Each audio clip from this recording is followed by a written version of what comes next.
Bugun sizlarga bolalar qornidan bo'lganda qilinadigan massaj usullarini o'rgatib beraman. Assalomu alaykum, men ismim Nargiza Ruxsatullayeva.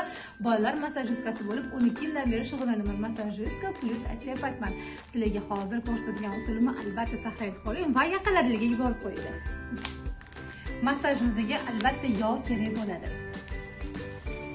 Bolani qorniga yog'ni surib olamiz.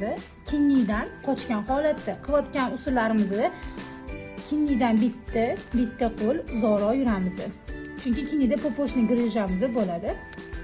Birinchi navbatda qornimizni qo'limiz yordamida, barmoqlar yordamida sekin-sekin qizdirib olamiz. O'rta qismini qilayotganimizda 12 barmoq ichini qizdiramiz. 12 barmoq ichida gaz yig'iladi va qornimizning past qismini, yo'g'on cheklarini qo'limizning yon tarafi bilan pastga qarab, barmoqchalari yordamida qornimizni tepadan pastga qarab sekin-sekin urib chiqamiz.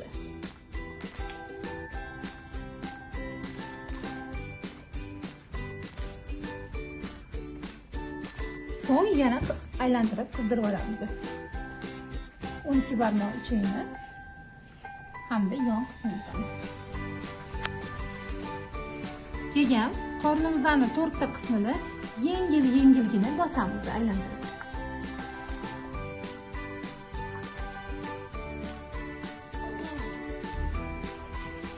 Keyingi usulimiz qorinni yon tarafidan yo'g'on ichiga urib beramiz.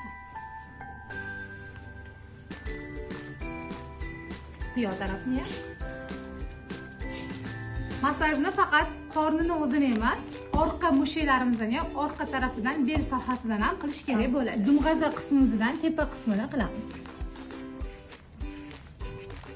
Umurtqa sohasiga tegib bo'lmaydi.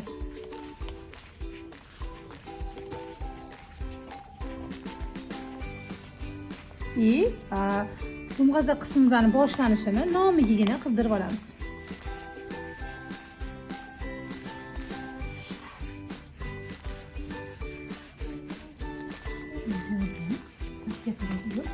Qo'limizning chet qismlarini ozgina urib qo'yamiz.